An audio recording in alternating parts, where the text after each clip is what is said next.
Hello guys! Welcome to our mini vlog. Today is Friday. Ayan ang kanilang mga baon for today. So Friday, it's PE day. Kaya nakapampi ang mga kiddos. Ayan at naglalakad na nga silang dalawa. So nauna na dyan si Aling Tesay.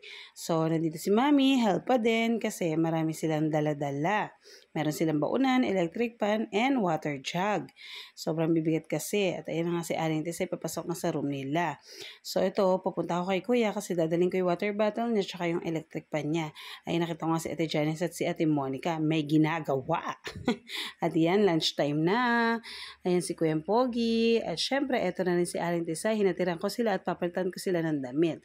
O diba, napakakit ng Aling Tesay ko.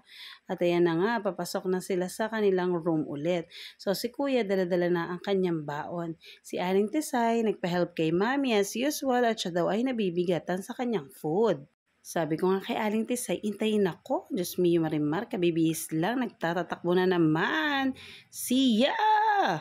At ayan na nga, kumakain na si Aling Tesay ko. Diba, super happy ang bebe love ko. At ayan na nga, naglaban na ang Mother Earth nyo. Maraming salamat po sa patuloy na panonood. Ingat po kayo palagi. God bless you all. Bye-bye guys. Good night. Follow for more.